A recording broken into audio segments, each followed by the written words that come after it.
Hey, friends. April here and happy Thursday. I hope that you guys are well. Happy holidays. I have my kind of ugly sweater going on here.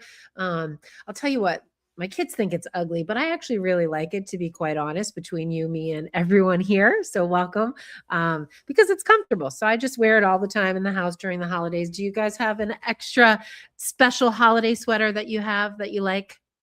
I'd love to see it in the comments.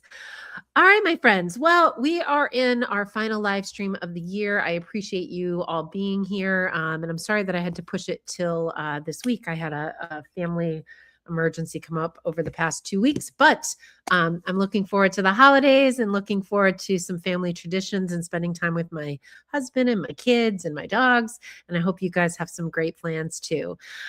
As we're wrapping up our live stream series, we are going to be talking about the digital trends for 2026. So this is always a good one. As you can imagine, AI is definitely definitely incorporated into today's presentation. And as always, my effort of time for you is we're doing our 30-minute webinars, kind of webinar live streams, and I'll have you done in 30 minutes, and hopefully you'll be able to take some actionable tips. Our next one will start back in January, and I'll be back to doing them every Thursday, so I hope that you can make it. And just so you remember, just so you know, if you do leave and you come back, there is on our YouTube channel, this actually, when the stream ends, the replay is always available. And I always drop in my email and a website link. So you're always welcome to come back and watch the live stream if you are not. Hey, Bobby. Hey, Mary Jo. Great to see you. Yes, Mary Jo, you're Indiana, like they killed it. So I have no doubt that you will not watch that or anything until all the bowls are over. So that's awesome. All right, my friends. Well, let's get started here. And if you have any questions, feel free to drop them in the chat. Also, definitely feel free to introduce yourself and tell us where you're coming from. We're live streaming to YouTube, Facebook, and LinkedIn. So let's get started. All right. So we're going to be talking about the digital trends for 2026 and just what you need to know. So a little bit about me. If you're here for the first time, welcome. My name is April Woodcock. I am the CMO of Touching Clients. When I'm in business for, we've actually been a digital marketing agency. We'll be working on our 19th year in February. So a long time. My husband is my partner in crime, and we have our daughter. We have some family members that work in our business, and we have some great vendors as well that help support our business. So welcome. We're so glad that you're here. All right. So kind of as we get started here, some of the things we're going to talk about, why 2026 is a turning point for digital marketing. Although I think we say that every year because of all the changes, I do think that this year, the way that AI has gone, and we'll talk more about it here in a few seconds, has really kind of changed some of the digital landscape and what we need to know moving forward. The 10 trends shaping how businesses grow, connect, and convert. I'll give you some real world examples. As always, I do my best to try to give you, based on my experience, that might help give you an aha moment or trigger something, some action steps, and kind of what to do next. And, we are in the final race to the end of the year. So I'm hoping that my goal for you is to take away at least one actionable item that you can take back to your business and implement pretty much immediately. So why is 2026 the turning point? AI is now mainstream. And again, as I mentioned when we first started, we talk about AI in everything we do. Most of our softwares have an AI component. I'm actually meeting with somebody this weekend where they are a fitness company, and the website, it does a lot of different it has a lot of systems and tools available to them. But AI has taken over in the sense that it just started, auto-generating some things. And, it's something that we as business owners definitely have to embrace at some level. But how we use that, obviously, to our advantage is really what we need to understand, how it can be a great tool. Customers expect you to be relevant in 2026. Not that they didn't expect you to be relevant in 2025, but I do think that I have seen an overuse of AI in the wrong way. And I think that as business owners, we need to be relevant and make sure our voice is heard. Definitely, there's visibility rules are changing. Actually, this week, in the past week, Meta on Facebook is changing their rules with being able to share links to content. So if you are not paying for a verified page, you're actually only going to be able to share a link once a month to an event or anything like that. So kind of the world is changing. And then definitely trust. Our goal as business owners is to build that know, like, and trust. And trust helps drive decisions. People make decisions based on how you've made them feel, how you've built that relationship. And that still stands true today, as well as it's going to continue in 2026. All right. So, trend one, AI moves from tool to teammate. Did you hear that? They're going to be part of your team, my friends. And that's how we need to start looking at it. So, some of the things that are changing, AI is embedded into everyday platforms. So, it's in your email marketing tool, it's definitely in your customer relationship management tools, it is in Google searches. When you go to do a Google search, Gemini pops up and it's giving us information, as well as we can even search within there. um, Scheduling tools have them, social media tools have them. So it's definitely more of a presence in our everyday, day-to-day, not only personal life but business life. Businesses stop testing AI and start relying on it. So we are, as kind of businesses that have tiptoed into it, or maybe we've jumped in full force, but we're just copying, pasting. It's definitely a tool that we're going to rely on more for productivity, but we also definitely need to use that human voice still. Kind of what it looks like in practice. So it's going to help with drafting emails. It's going to help give you more ideas. It's going to help you to create social media posts in, sorry, I didn't have my phone off here and it's okay. Social media posts, it's going to help you to create social media posts and ideas definitely more quickly, faster. It'll help to summarize your data and your analytics. So this is a one thing that I've actually been testing in AI. So I've been looking at some reporting, and then I'll put the report into ChatGPT. I do have a paid version. I should tell you that it's $20 a month. But you can do in the free. I just would run out of how many prompts that I could ask and the information that was coming out of it.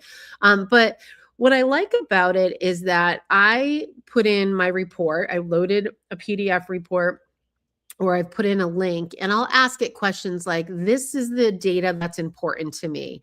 And it helps me to kind of summarize the data a little bit more effectively. And then I can read through it, and I can read through the report, because even though I rely heavily on analytics to make decisions for not only my own business, but for my clients, some of the information is just, there's a lot. So this is something where you could use it in practice, and it will help you to come to better marketing decisions sooner than later. Also, it helps create content outlines. I know that I do a lot of content writing and blogging for I wish I was better in my own business. It's on my to-do strategy for 2026, but for clients, and it helps give me an outline of ideas. Sometimes I'll say, okay, well, I'm thinking of this idea. What are some of the topics that I could write about? And it definitely has helped me and give me some aha moments. Also, FAQs are a really big part of content writing. It's something where AI picks up on FAQs for search engine optimization. So this is something that AI can definitely help with. Why does it matter? Well, it definitely is going to save you time. A lot of us are solopreneurs, or maybe we're small businesses with a small, lean, mighty team, but we wear many hats. And so this is where it can help you to be a teammate on your team, and you can define that role of how you want it to work. It definitely helps reduce content friction, and it lets you as a small team compete a little bit more effectively with larger teams. So Now, I am definitely not a person who says AI is going to take over the world and take over all these jobs. I think there's been a big shift. And I think that shift can really, if we embrace it the right way, it can make us all better content marketers and better marketers for our business. So, kind of the key focus for 2026, use AI to help support your thinking, not replace it. Your thinking and your problem solving skills are what's going to help drive what comes back from AI. So just remember that. I know I've mentioned this on other trainings, but I talk with my students and we have AI prompts in our part of our discussion questions. And I really think that it's helpful exercises because it helps them to kind of know that they are the leader of driving those conversations. So that's really important. All right, trend number 2, automation becomes the customer experience standard. So some of the things that are changing is, oh, I'm so sorry. Hold on one second. I have this. Give me 1 second. I'm going to stop sharing my screen for a second and I'm going to fix this. Sorry. Give me 1 second. All right, technology. I love it. I love it. Okay, so let me put that here in my slide and hopefully I hate when I do that. So I copy and paste in and then I try to double check. So I apologize. Here we go. And let me just make sure that I don't have to do that again. So nope. Okay, perfect. Here we go. Sorry about that, friends. Okay, so let me present this and let me go to share my screen again. Okay, share screen. All right, now I can present it. Okay, so kind of automation, that customer experience. So what's changing? Customers expect fast, predictable responses. We are definitely becoming kind of on the customer service side of thing. And as consumers, we are definitely understanding that AI is sometimes giving us fast results much quicker in terms of customer service. Manual follow-ups are no longer competitive. So what does that mean? There is still manual opportunities within our own businesses of that great customer service. However, some of the things that are general questions that come up a lot, you can have a chat bot on your website that's going to help, and AI can spit out that answer pretty readily before it actually comes to you. And there's that automated conversation also helps dictate how serious somebody is. And you as the business owner can control those touch points. So what does it really look like? Instant welcome emails. This is something we've been getting for eons, right? So somebody joins your email list, you're giving them a welcome to your list, telling them a little bit about you.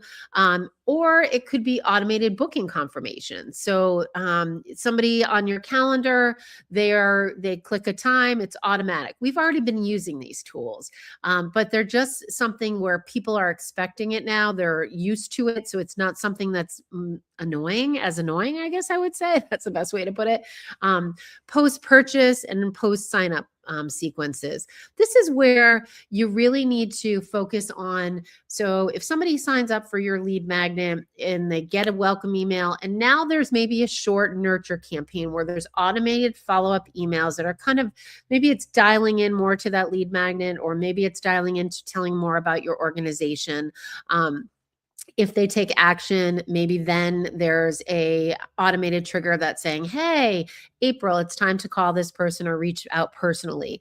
But automated campaigns are definitely something that is part of the customer service experience. Now, this is something over time. This is where you're going to want to watch your analytics and watch your results, because you don't want to put in an email sequence that's 7 long when somebody reaches out to your website for a contact, right? So maybe they're just contacting you. You really want to figure into when is the best time for you to personally reach out. because the goal is our websites are 24/7. Whatever digital marketing campaigns we're creating for our business, we want them to be eventually a revenue engine, right? That they are a revenue engine. Maybe they're collecting email addresses, which is going to pay it forward for revenue. But you need to kind of think about how important automating some of these concepts. Now, the good news is, friends, they've made it so much easier than it used to be. When I first went to Infusionsoft to become a certified partner, it was called Confusionsoft, in part for a reason. It was not easy to use. I will tell you, from a visual perspective, I loved it. But it was one of those things that needed a lot of massaging, a lot of work, changing tags, timers, all of these things. And sometimes the worst part that would come out, the outcome for me, would be when it didn't work and I had to go back dialing in the weeds. It's not like that anymore. It is way easier. So if you're using an email tool like Constant Contact, MailChimp, some of these ones that are definitely more small business friendly, they make it so much easier for you to create some automated campaigns for your business. So why does it matter? Your leads don't go cold. So it's not like somebody joined your email list and nothing's happened. They're getting immediate kind of touch points, and that's important over the life cycle customer journey. Customers feel cared for. You can personalize that messaging as much as you can. You could put a video there. You could have a link to a video that's welcoming them. So there's a lot of creative ways that you can do in the customer service journey that's automated. The work is up front, but over time, it's going to pay it forward. And you definitely don't have to always be on. So kind of the focus is automate touch points, not relationships. So that's kind of the, that's the key message. Automate touch points. So they put a form, they click onto a form, they go into your website. Now there's a few automated emails. That is definitely helping warm and soften some of the relationship and learning about you, but it's never going to replace the overall relationship you have with them. Trend 3, owned audiences outperform rented platforms. So what does that mean? Social media. So some of the things that are changing, social platforms control visibility. They absolutely do. These dang algorithms, right? They're constantly shifting. We're constantly having to balance as business owners what types of content we're putting out there, what we're doing. We have an event coming. Do I have to pay for an ad to get them to see this? How is it working? And I can, quite honestly, I know that I've mentioned this, so I'm always busy working in my business. I'm not always fantastic about working on my business, meaning like being consistent with my webinars, being consistent with my social media platforms. And I can tell you that I really feel it right about now. I kind of went dark for a while on my social media platforms. And it is very, very difficult nowadays to get engagement. I'm struggling with it. I'm trying to read into it. I did pay on my Facebook page to get verified by Meta, just to see if it made a difference. And I'll be quite honest, I'm not impressed. It's been 3 months and I'm not impressed with the amount of engagement that I'm getting based on that. So social platforms are, we need them in our business, but the visibility of getting your business out there, we have to be creative. So what does this look like about owned platforms? So your email list, this is something where they're raising their hand. You have them in your inbox. You can reach out to them. SMS, so that's text messaging. If you have a number, you can reach out to them. Memberships are a great opportunity to connect and build community and build that camaraderie in those conversations. CRM driven communication. So this is going to be if you have you can just dial in. So even in your email marketing tools, your email service provider tools, but like CRM tools, which are kind of both combination depending upon, you can individualize emails to them, which is great. And you're having a more direct audience relationship, right? So you're connecting with your audience. So like right here today, although I'm doing a live stream and I'm not collecting email addresses from this, this is one of the ways that I am trying to get bigger reach on my audience, to be totally transparent. And it's helping. It's helping. I've grown some subscribers in my YouTube channel. It's not helping necessarily on my Facebook page, but I'm okay with that. Um, but why does this matter for you? You get to control the reach. You can segment your audiences with your email list. You get to control your messaging. You can personalize it as much as you want. You can give them as much as you want to. And you're reducing platform risk. What does that mean? Well, if you have a Facebook group, the way that Facebook is changing, it might be something to consider moving to a different platform where you have kind of like an all-in-one solution where you have, maybe it's your LMS or your learning management software where you have delivering courses, and maybe they have a forum for conversations. So because you're paying for it, you own it a little bit more than like on Facebook. They could shut your page down and you have no access to that. So just keep in mind, followers are borrowed, email lists are owned. So every part of your digital strategy in 2026, and I feel like I've been saying this for almost 19 years, collect email addresses, ask. The worst that somebody can ever say is no or not fill out your form.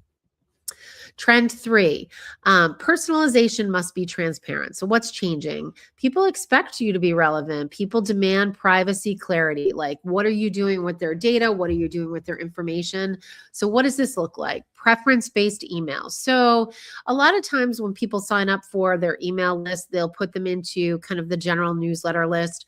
But not everyone wants that. Maybe they just want information about. So I work with a client that has a pretty large list, and everybody goes into the newsletter list. However, we do have an update where you can choose if you only want to be contacted for certain things, and then they don't see as many communications, they see way less communications. And that is what your audience wants. They want control of what's in their inbox. So you also want to make sure there's a clear opt-in language. So how many times are you going to be sending them an email? How many times are you going to be texting them? How often? You want to set those expectations for people and just be honest about segmentation. Listen, we're not all perfect, like, especially when we're using tools. Tools change all the time. So you should do your best to try to segment based on your audience. And I can tell you, I can almost promise you this, like 98.5%, that if you segment your list early on, and when I talk about segment, that means like today you're here for digital trends. Say you signed up for my list, I put you into digital trends 2026. Well, I know in digital trends 26 that you are interested in changing things in digital marketing. So maybe I only send you things that I'm doing that's new on the digital marketing realm, changes in Facebook, things like that. And I only communicate to you about that. Or maybe you're just interested in email marketing. I only send you emails that are about email marketing. Will you appreciate that? Yeah, because that's what you're interested in. Maybe you're not interested in all the other social media stuff that I do, or coaching or web design or podcasting. Maybe that's not of interest. Maybe you are only interested in learning about email marketing. So it really matters to people. It also gives people the opportunity to have some control over their email address and what's getting delivered. It matters because it builds trust, and it is all about trust. It increases the engagement because if they're getting what they want, they're more likely to engage with you, ask questions of you, and have conversations, and also to buy from you. It definitely reduces the unsubscribes for sure. If you are delivering on the promises you set forth, and you're delivering what they want and what they expect, you're going to have way less, and you're going to have better open rates, and you're going to have better click-through rates. So your key focus for trend 4 in that personal space is be personal, not invasive, meaning that don't take that trust and they sign up and then you're immediately emailing them 100 emails. I know we get excited about new products and services, so I do want to say that. So I get it. All right, so moving on to trend 5, search shifts to AI-driven answers. So what's changing? Search engines are providing summaries. So you see it now when you're doing a search, there's a summary at the top that's AI generated that is pulling from varying places. So varying websites, varying information. And here's the thing though, is that is something as business owners, we really need to be mindful as we're working on our websites and creating that search engine optimization. There is also an AI component that we need to make sure that's on our website. So we are getting found and we're answering the questions to AI. So we will be part of some of that summary and help our business come up based on whatever service or whatever blog post you're talking about. Definitely, the search has fewer clicks because it's instant answers. It's right at the top. I use it. I mean, I definitely am always I was wondering, I can track, well, I hate how my iPhone tracks my screen time, to be honest. I hate that because sometimes I'm like, and it will like it will dial it in. But I wonder sometimes how much, like, I wish there was a tracker, and there probably is, of all the times that I'm actually searching for things that I'm learning. So, I was talking, my son and I were talking the other day, and he was saying something. He's like, we were having a conversation, and I'm always like, my husband thinks I'm on my phone way too much, which I probably am. Again, don't like that iPhone tracks my time. However, if we're watching a movie, I'll like look up the actor. I want to know a little bit about them. I feel like I'm always looking at how much money they make, how much money they made for that movie. But it definitely, I'm getting more instant answers as my point of that. So it's coming up at the top of the search result. What does it look like? So FAQ driven content. So when you're writing a blog post on your, or even on your service pages, think about adding an FAQ at the bottom. So that's frequently asked questions. And this is something where when you write your blog post, if you kind of put it back into like a chat GPT and say, how could I take this blog post and create an FAQ? It'll actually help you. You will have to clean it up a little bit, but it will help you. And what's nice about that is AI really likes that in search and helps pull that content, which also goes to those summaries. Clear service explanations, helpful educational pages. That's what that means in terms of kind of the driven answers with AI. Why it matters: businesses that explain well get featured. AI is going to pull that up. So this is an opportunity for you to kind of, I think it's always great housekeeping to go back through your website, and then clarity beats cleverness. You want to have very clear content written on your website. And then kind of the key focus from that is be the clearest answer, not the loudest brand. So short, specific, detailed information is going to win. So keep that in mind. All right, we're halfway through, friends. A little bit more halfway through. Trend 6, social platforms reward interaction, not output. So what's changing? Passive posting loses reach. So this is where I have seen a lot of business owners in 2025, they go into AI and they will put in whatever they want to post on social media, and they literally copy and paste it. That is very passive. You need to put some thought into it. You really need to be more mindful. It's more about quality posts than it is about just over posting, right? Engagement signals visibility. So as I mentioned at the top of the hour here, Meta's making that change for links, of how often you can post links or you can pay to be verified. I don't know what that's going to look like. So when I worked on this presentation, before that kind of announcement came on, I don't know, this could change. Like, engagement definitely has been, if you have likes, shares, comments, that's definitely helped push out in the algorithm. But I don't know, because they want you to pay to play, even just a service level on a monthly basis. What does that look like? I think it's going to be a lot harder for business owners to have engagement. That's where those community shifts into like membership kind of opportunities might be more precedent. And I don't know. So kind of, what does this look like? Ask questions. People don't engage on posts typically unless they're asked to, or it's very an emotional post where there's an outward kind of how that post made them feel. Definitely want to respond to comments. So don't take on too many social platforms. Take on what you can handle and be reliable with.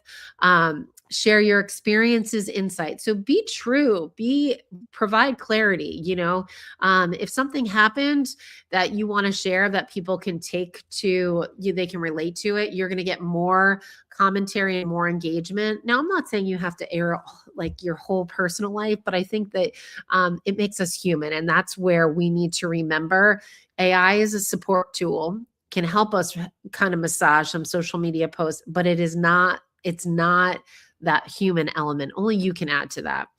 Why does it matter? It definitely is going to help build stronger relationships, definitely better algorithm performance, but that's kind of, the jury's still out on that, especially on Facebook, higher trust. So your focus for trend number 6 is connection, connection and kind of connecting people. And obviously, consistency is still important.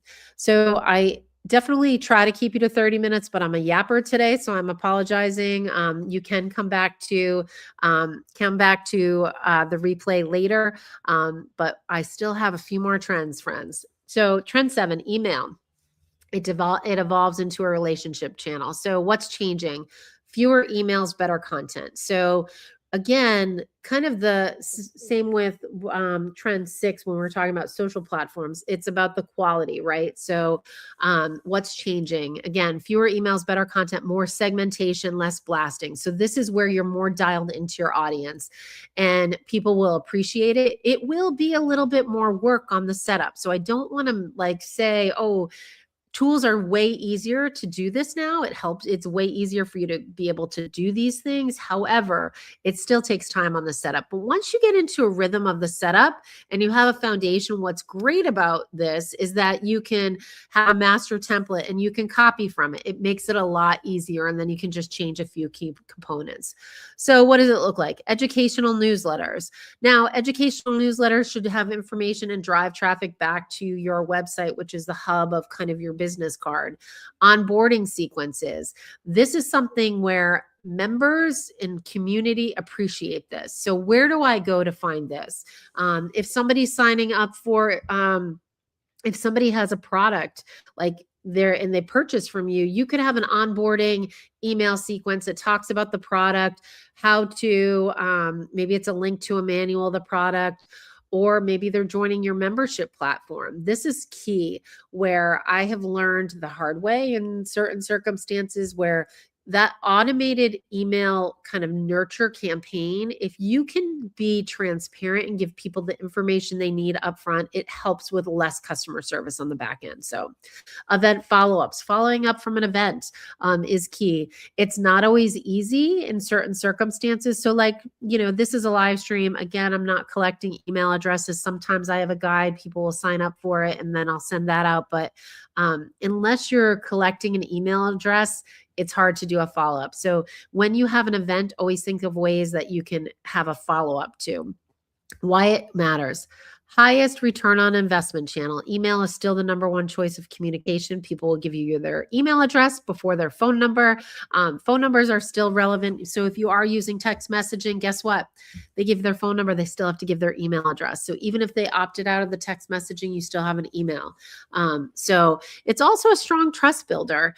People have, and it comes down to they're not following you and kind of social stalking you. They've said yes to something you've offered where they've physically given you permission to email them. So email is where loyalty is built. Consistency is key on this, friends. Trend 8, short form video becomes educational. So what's changing? Trend only content fads. So this is where you're hopping onto a fad, a dance, and it's going viral, and things like that happens a lot on TikTok. It's also value-driven clips perform better.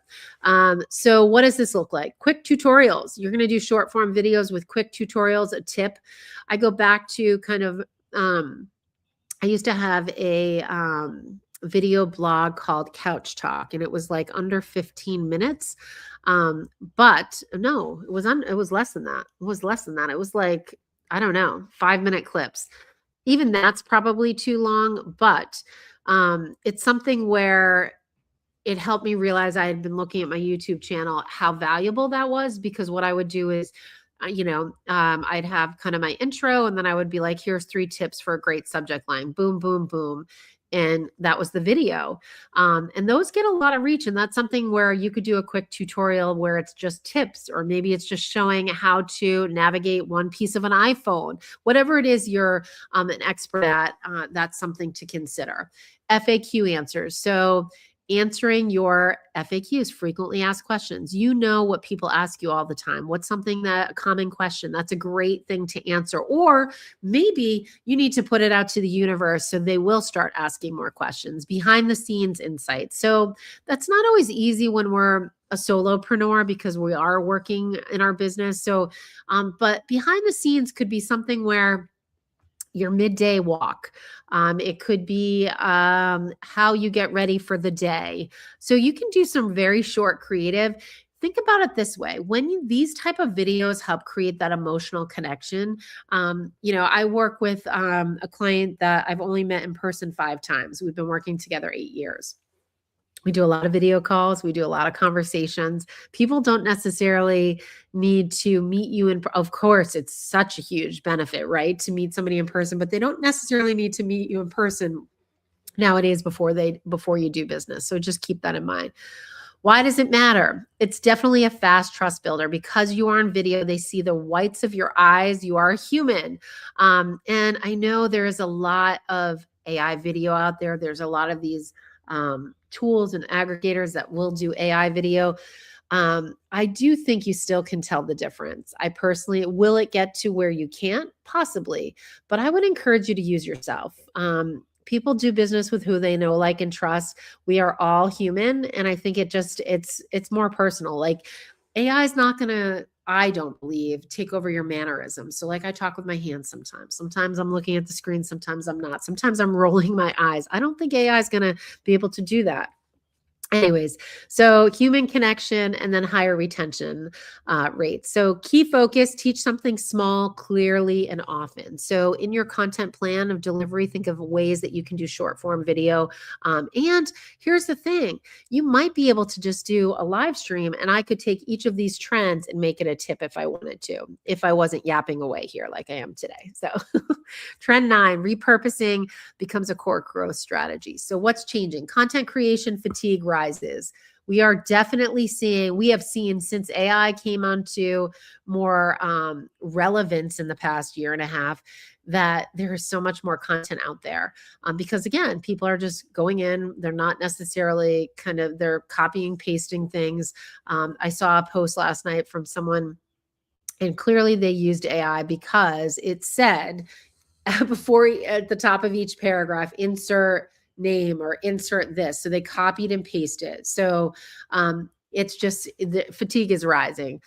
Smart reuse becomes essential. So what does that look like? One idea, and you can create many formats of it. So you can change it into a few and this is where AI can help you come up with some ideas. Webinars, clips, and then emails. So what does that mean? That is like, today's a webinar. I could take a clip of this, and I can repurpose it. I use StreamYard. It's great. I can go in and I can create many short clips from this. And then I can put it into an email as well, which is going to drive traffic back to my YouTube channel. Or it's driving it back to, maybe I have a landing page with the video on my website. Blogs. So blogs are really important, then social, and then obviously video. So there's a lot of different combination there. Why does it matter? It saves time. You're repurposing content, right? We're taking content that we've already delivered that has some really great messaging in it, and we're reusing it. And this is something that, as long as it's not, it becomes evergreen, meaning that you can use it over and over. Obviously, if there's a timed message, like today I mentioned about Meta and kind of going to 2 links and then you have to pay, who knows? They might renege on that in 2 weeks, and then what I just said is not relevant anymore. So evergreen content. So I think you can always repurpose content immediately, but evergreen content, that's something where you could repurpose it over and over. You'll just have to make sure of kind of those concepts, especially if you're taking it out of a webinar. It definitely helps increase reach because you're more consistent, and then it reinforces the messaging that you're delivering and also your expertise. So key focus: create it once and multiply the impact. Save time, friends. All right, trend 10, systems replace hustle. So what's changing? Burnout reduces consistency. Structure drives sustainable growth. So what does that look like? Documented workflows. So creating maps that are documented along the way. So this is one thing that I have used AI for, some things where I've created some calendars and some workflows, and it has helped me put it into an Excel spreadsheet, which has been great because then I can go back in and I have a footprint and a map. Automation maps, it will help dial in a map as well. I do think that my maps are great also resources to kind of create the customer journey, or if it's a project you're working on, kind of where does it go? And then also content calendars, creating those content calendars. And so if you're creating a campaign, you can create a content calendar just for that campaign, segment the dates, and then if you're looking at like content pillars, and kind of what that looks like in the campaign, it will help you. AI will help you to kind of put that into place by, it'll actually help you put it into an Excel spreadsheet. And then from there, you can take it and put it into your own cadence of whatever scheduling tool, design tool you use if you're using social media. It definitely matters because it's less stress. It helps to get more focused, more organized. I believe for most of us, if we're more focused and dialed in, it's definitely going to help us in the long run. Better results, long-term stability. The key focus, consistency when it comes to consistency comes from systems, not motivation. So systems are key. Project management tools are helpful, keeping you consistent. And it's something where you want to set yourself up for success. So whatever system you choose, you want to make sure that you do your research, do the training the system tool offers. So if it's an email marketing tool, get to know it and how it can help you for the long term and be able to scale in that tool. Now, obviously, at some point, you may outgrow the tool that you start with, but definitely look to be in a place where you can be in that tool for a few years and grow. So 2026 success is not about chasing trends at the end of the day, even though we just gave you 10 trends. It's about clarity, trust, and systems. Systems being one of my favorite things. So some action items for you today. You don't need to do all 10. No, you don't, friends. Even if you do one thing, it's going to help you propel your business forward in 2026. Choose 1 to 2 that reduce friction or increase connection. Build slowly, intentionally, and sustainably. So set yourself up for success. I think sometimes we get excited about new ideas and new tools. This time of year, there's tons of discounts on things. Of course, we want to save money and work within our budget, but at the end of the day, you want to make sure that you pick things that are going to work for your business, that it's going to be a system that you can do. Everybody has all different technology abilities. So if it's something where, and I'll just go back to Infusionsoft, which it's Keep now, at the time, there were so many people that bought into using Infusionsoft that had no idea kind of the heart of how automation works. And that's where it got the name Confusionsoft. So you want to make sure that you pick a platform that is, even if you eventually hire somebody, that you know that you have a basic understanding of how it works and how it can help you meet your goals and objectives in your business, especially in the new year. All right, my friends, thank you so much. If you need any support in 2026, definitely stop by my website, touchingclients.com. You're welcome to connect with me here on social media. If you are watching on YouTube, don't forget to subscribe to our channel. And I wish you all happy holidays. So let me stop sharing my screen and see if there's any questions. All right, my friends, let's see. If you have a question, feel free to drop it in the chat. All right. All right. I don't see any questions, which is great. So you got this, friends.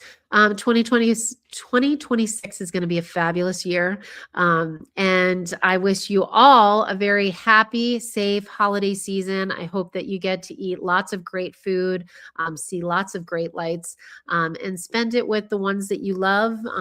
And cheers to a happy new year. And I will see you back in January. And again, if there's anything that I can do for you, if you have any questions, please feel free to stop by our website at touchingclients.com. And I'm going to put it in the chat, touchingclients.com, or email me at awoodcock@touchingclients. All right, my friends, have a fantastic day. I'll look forward to seeing you in 2026. Thanks so much for all your support, and I look forward to seeing you then. Take care.